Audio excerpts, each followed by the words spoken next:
Welcome to Map It Marketing for small business owners who want to become more confident and capable in their marketing. I'm Rachel Klaver and I'm a small business owner just like you. I've learnt that there are so many different things that we are supposed to do all the time. And trying to work it all out is, quite frankly, often very confusing. In this podcast, we're going to explore what those things are and whether you need to pay attention to them. Ready? Let's get started.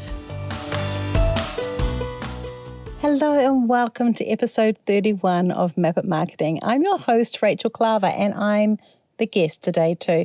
I'm going to go through the tools that we use and recommend at Identify to help us with our marketing today. Most of these have got free options or have a low-cost option, and these are things that we use all the time. I will be honest and say I use the paid version of nearly all of these. However, I want to share these with you because when you use a tool well, it can save you having to outsource your work to someone else or make an outsourced work go faster, which saves you money and keeps more profit in your business, which we've been talking about over the last few weeks.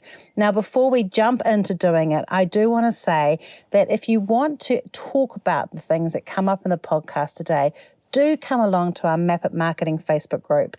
It's a group of 1,500 like-minded business individuals who love sharing about marketing, asking questions, and getting some help. Plus, when you're in there, you get free options, you get exclusive offers to some of our paid webinars, you get help and support from me as your marketing coach along with the rest of our team. We'd love to see you in there. Right, let's get started and work out the tools. There's over 20 of them. I've counted them up. I lost count halfway through recording them, but I do know there's over 20 and I'm looking forward to sharing them with you. Hello and welcome to the Map It Marketing podcast. This is episode 31 and I'm your host, Rachel Klaver. Today it is me talking to you about some of the tools that I use for our business.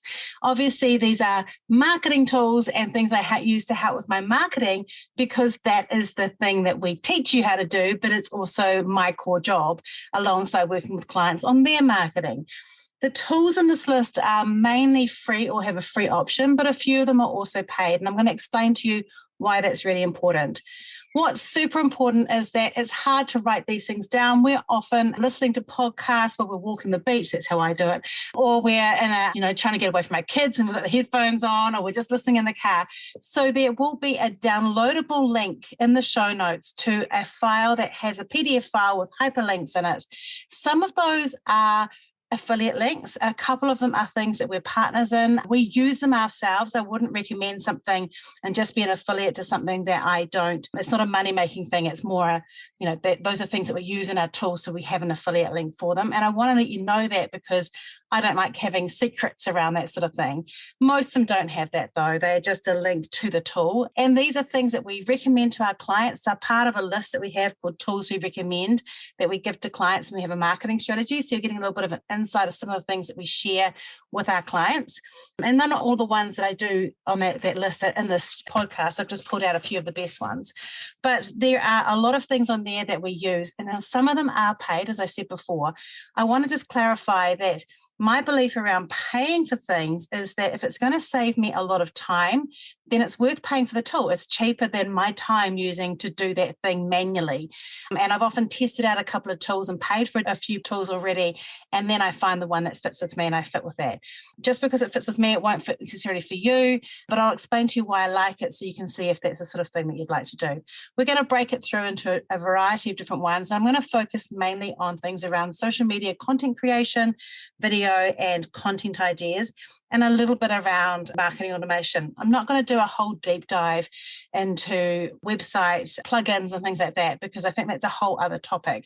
These are really just tools that I use almost every week. Sometimes some of these I use daily, and they're ones that help me and my team be everywhere essentially on the internet without having to spend heaps of money and having a full-time graphic designer or having a full-time video editor and all those other things. Some of these tools are desktop tools and some of them are for the phone, and I'll try and remember to tell you which one of those they are. I have an iPhone. Most of these, I think, all usable on an Android as well. But just to be clear, I may be wrong on a couple, and I want to apologize in advance of that. Right. I feel like I've done enough apologies and explanations, so let's just jump into this. The reason I'm doing a tools we recommend, besides the fact that I want to have you feel empowered around it, is this is the time of the year that I'm planning for 2022. Like, I am super excited about all the things we're doing, and we're using lots of different things to create a lot of content and create plans for what we're doing. And so if you're in the place where you're planning and you're going to have a bit of a break, and you've done your quiet break and your release, and just go, oh my gosh, I'm so pleased I've had my holiday, and then you're starting to think about playing around for business, having a play with some of these tools can be quite a fun thing to do. It's not work, but it's still work. And I know that some of you are like, I just have a holiday, Rachel. I don't do that. But I like using my holidays to play around because I have fun with it. And I think that quite often we don't have fun in time to change things. A few of these also, there are how-to videos for a few of these on my YouTube channel, Marketing with Rachel Klaver, which I'll put a link to in the show notes as well, so you can have a little look at how they work. And if there's one in here that I talk about that isn't in there, please just let me know, and I'll create a little video walkthrough of how I use it and why I love it. So I'm not talking about social media platforms in this sections. We're not talking about Pinterest and Instagram and TikTok and all those things. These are the tools I use to create the content from it. Let's get started. So in terms of social media and creating things for social media, I really think we have to start before we do anything else around canva.com. Canva is I was an early adopter into Canva. I used it when it first came out, and the ability to do what it can do now compared to how it used to work is just incredible. I do have some videos on my YouTube channel of things that you can do that come from a webinar that I ran called Getting Started or Becoming Confident with Canva, and do run other webinars as well through the year that will also help with Canva skills. But I think one of the best things with Canva is that it is a place that you can put all your brand collateral. It is a place that you can create templates that you can use to create your content, and you can use it for print and for social as well. I do recommend that you spend time creating templates in it so that it's easy to create your content. I've just this afternoon been creating some carousels. I already have the templates in place. And so it's very easy to, what I do is I print them off as a PDF. So I've got them and I've named each one, and I plan out on paper, and then I go and do it on Canva.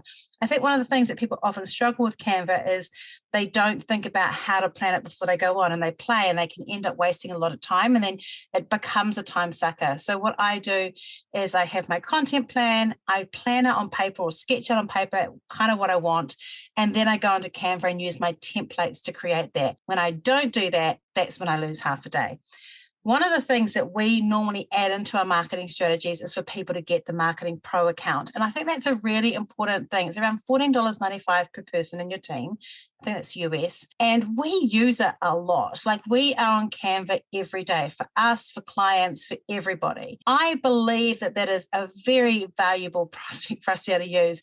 You can schedule posts from Canva, but I don't personally recommend that scheduler unless you're making single posts that you're doing once in a while, because it is actually quite complex. It's cool they've got it, but it isn't very user-friendly. But you can do so many other things. I think the fact that it syncs really well through Google Drive. I just did a photo shoot yesterday and created a whole lot of photos for myself. I did it in my own studio. We're in lockdown still here in Auckland, so I can't get a photographer. So I just grabbed some lights and did some photos, and they're designed to be cut out images.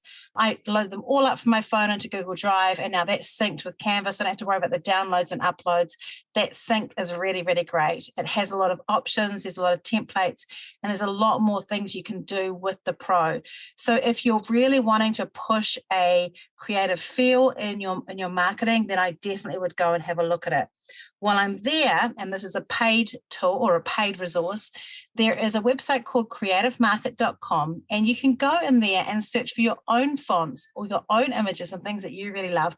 Buy them for a one-time licensing fee and download them and upload them into Canva and save them in a folder that's yours to create your own look and feel if you're starting to feel that your things are a bit samey compared to everybody else's. So that's a really cool little thing there. In terms of scheduling posts, we use two tools. The first one that we use is Creator Studio, which is Facebook and Instagram's scheduler. We use Creator Studio because it has all the tools that they already have in it. It allows me to do multiple images. It allows me to upload more than one video into Facebook at a time. It allows me to schedule from Instagram and then also save it as a draft for Facebook so I can reschedule it. So I do that with all my single image posts or videos. I do it that way. With Facebook, I can upload like tens of videos at the same time from the same file really super quick, and then just quickly fill in the title and the little content and schedule those to go out, and it can be a very quick process. So if you're doing a lot of video, that works well. So Creator Studio, which is a free tool as part of the Facebook Business Suite, is an excellent tool to use. I used to hate it. I used to complain about it and say it was glitchy. I'm now a convert.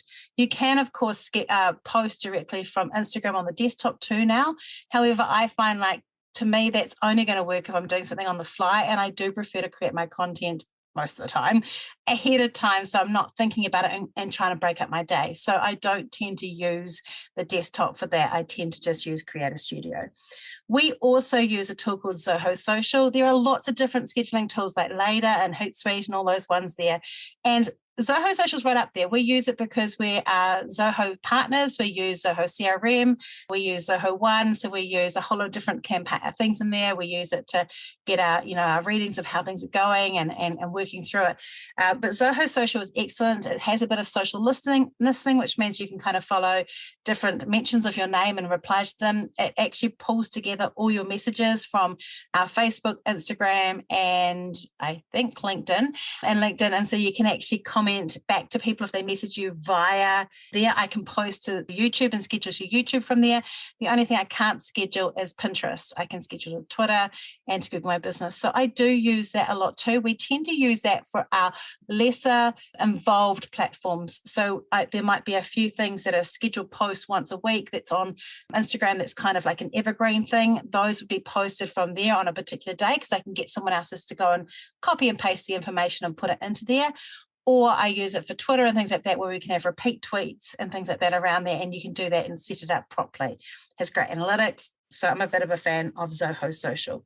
In terms of hashtag research, which is really huge, I am using a paid tool, and the paid tool is called Flick.tech. And I do actually attribute my recent growth and engagement and getting my things out there, not just to my content, but to Flick.tech. I do believe it really helps me find the right hashtags. The way it works, it is a paid tool. I think I said that already. It's a paid tool, but one of the reasons I love it is that I can research hashtags in certain groups and put them in categories. So for example, in the last few weeks, I've been talking about money mindset. So I've got money mindset as like a little pocket of different hashtags from low to medium to high competition. And I can get random collections of those. And it is definitely working. I'm ranking for hashtags, which I didn't used to do before. I'm getting better reach. Sometimes I have high reach on some of the location-based hashtags that I've got in there that I've focused on in terms of my target audience. And it very much is helping me. Also, I like it because it's keeping all my hashtags in one place. And it's just a matter of me going and copying and pasting them and putting them in. And I have an app for it, and it's on desktop, so I can use it for both, and it goes across. So I use that. I do love it, but it is a paid tool. It's because I don't have time to go and check and research people's hashtags and do all that stuff that people tell you go and do all this stuff. I just don't have time for that. So for me, paying for a tool is a very good idea. Another thing that I also really like in terms of tools I recommend is there's a cool little tool, which I don't use all the time because analytics is one of those things I always tend to forget. There's a cool tool called notjustanalytics.com, which gives you analytics on competitors' accounts. So you can kind of have a look and see what they're doing and how they're going and get some ideas and insights on what they're doing and seeing what's working for them, and then seeing if you can do a similar thing on yours as well. So that's social media and some of the tools we use there. When it comes to video, I have a lot. So we're just going to walk through them. The first one that I'm going to recommend is a free tool that you can do. So I always get heaps of hits on this when I do this as a post or as a reel or a TikTok video. But my favorite video tool is Giphy.com. And I don't mean about using their GIFs. I mean about you making your own GIFs. So you just go to Giphy.com. You make some GIFs by yourself. You can use Canva. You can use a tool that I'm about to talk to you about in a moment. and you can create your own GIFs and your own stickers. And once you've got 5 in your own account, you can apply to be a brand account. And when they say yes to it, and I had to change a couple of things because I had it mixed up with, my name, Rachel Klaver, and also identify, so I had to work that out.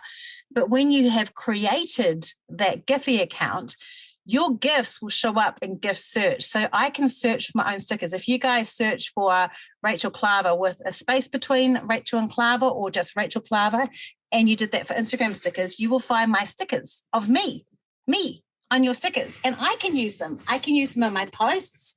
I can use them I've got one that I use in my email signature. I can use them in my stories.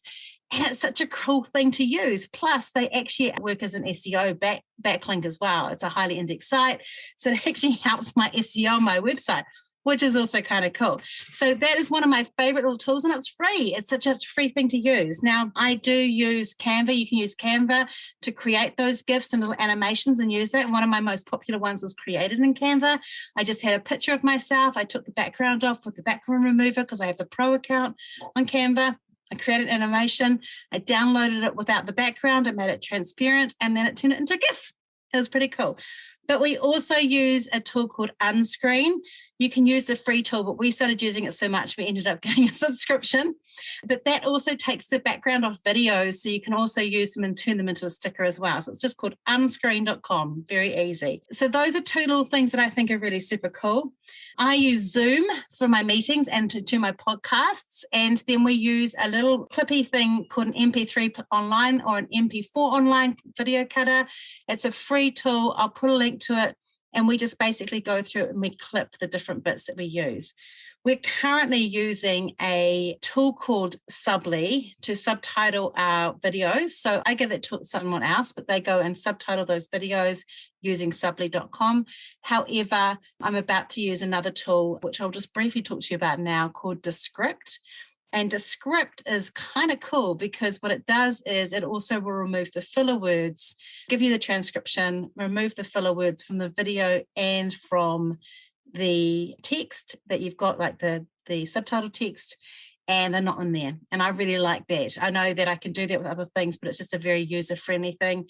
We're using it for some course creation because of that ability to do that there. So those are some, I just went through a whole lot there. But so we using Zoom, but one of my favorite tools for video is a tool called loom.com. So we use this to teach our clients. We use this to teach our team. So if I need someone to do anything in the team, I just video how I do it, and then I send that to them and they just follow the same path. And if they can't work it out, they can come back with a really specific question. And often, like, what happens is before I was using it, I'd give an instruction and they'd come back and couldn't do it. And it's because I hadn't given access, but because they can see what I can see, and then they go in and it looks different, they can immediately go, I can't see what you can see, and I can go and fix it out. So Loom is a really good way of using it that way, but I also use it for instructional videos for my social media as well. So it can work really well that way as well.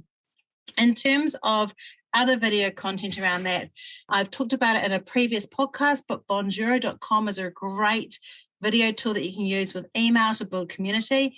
I go through phases of using it and not using it, but I have clients that we've recommended it to who have it central to their marketing and have amazing results from it.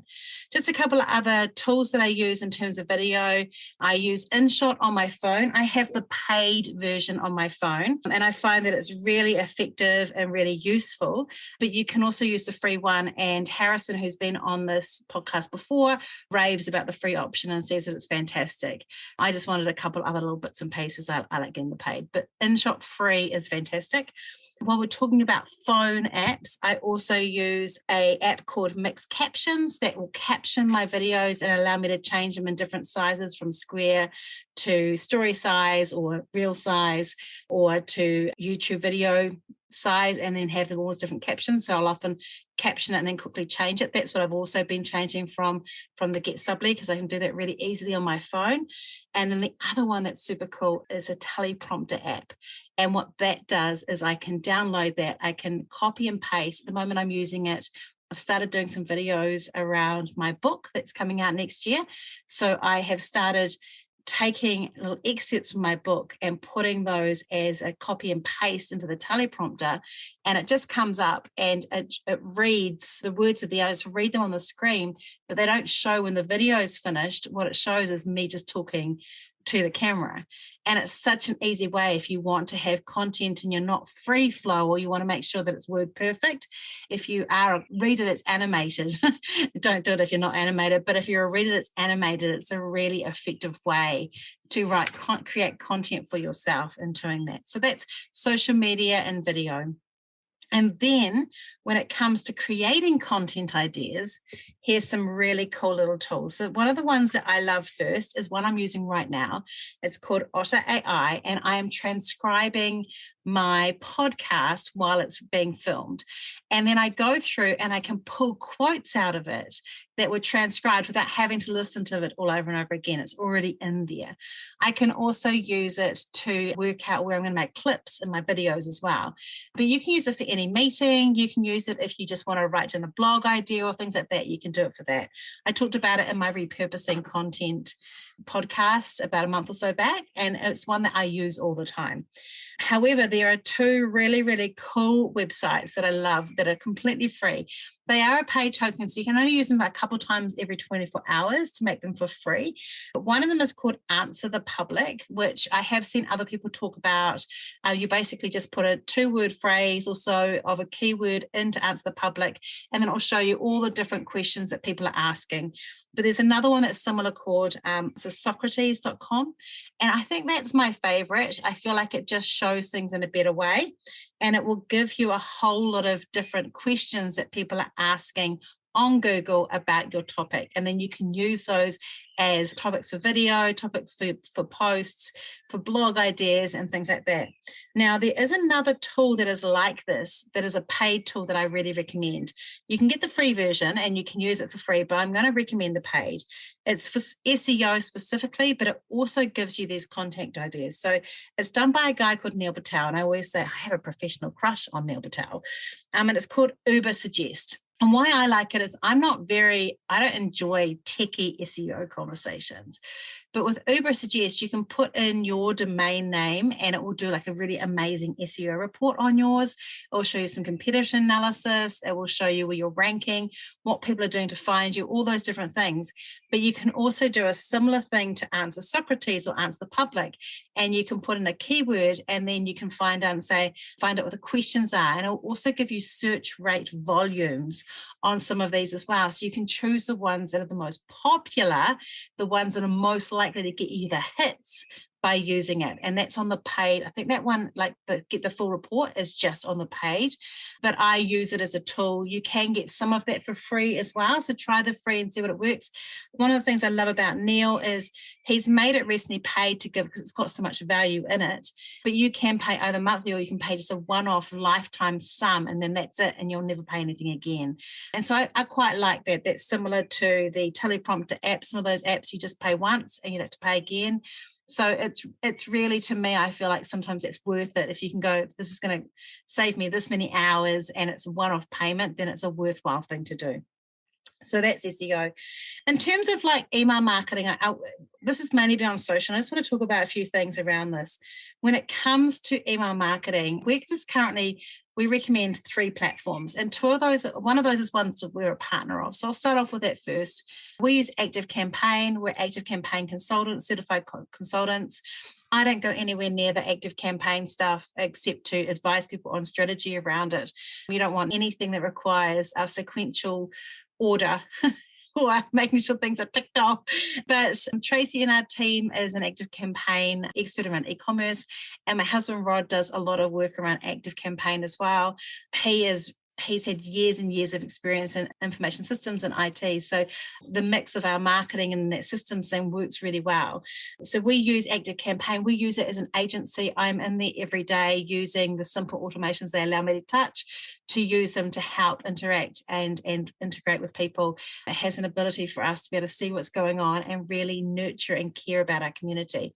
Now, ActiveCampaign is perfect for a business our size, smaller as well, but really big businesses. But if you've got a really really small micro business and you've got a list of under 1,000 and you're not likely to grow a lot beyond that, we normally recommend MailerLite because it has a lot of that same functionality. It's a lot cheaper and you don't necessarily need someone else to come and set all those things up for you. With ActiveCampaign, it can go really deep and you can be getting 30% of your turnover coming just from email if it's set up right.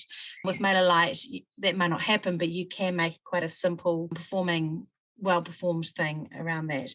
And the third one that we recommend is Klaver for e-commerce as well. We prefer ActiveCampaign. We believe that we're biased, so we prefer it, but that is also a really good platform for e-commerce as well, for email marketing. I'm not a fan just straight out now, just monthly emails. I feel like that time has passed. It's all about making it segmented, thinking about how to talk to your audience. And even if you have a weekly email or a monthly email, segmenting it so it goes out to different people with slightly different things. We do that with our weekly email. I send out 4 emails, they're all slightly different, going out to slightly different audiences, still with some of the main key things in it, but it's talking in a different tone because it's different people there. So those are some of the tools that we use. I lost count how many, so I'm going to have to go and read my Auto AI to find out to get the title of this. But I hope that shows you and gives you some ideas of things that you can go and investigate.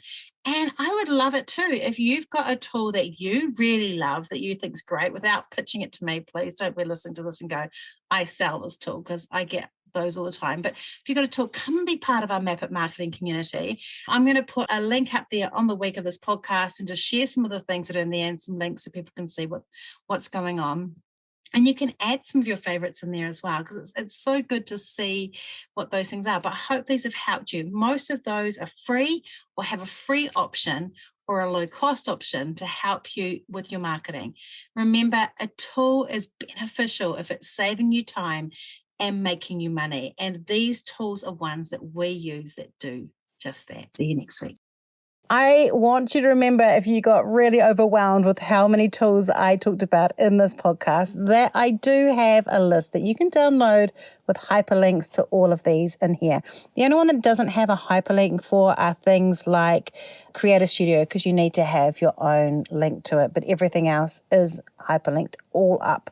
Right, next week we have got Chanel O'Sullivan. She started a really cool business making mead, fizzy mead, and we talked about why it's really important to have an exit strategy for your business while you're still in the business and growing it, and what it does to your business. I'm really looking forward to having her come and talk with us about how this helps change the way we see our business and grows it, and helps adapt the way that we see our marketing. So we've got her next week. Until then, though, have a great week. Enjoy your business. Enjoy taking time out to use some of the tools in here today. And remember, come and see me in the Map It group if you want to ask questions or want to talk about some of the tools in this podcast today. Have a great week. Thanks for tuning in today to Map It Marketing with me, Rachel Klaver. Make sure you hit subscribe in your podcast app so you don't miss an episode. And if you want notes or information about today's podcast, go to rachelklaver.com/podcast for more information.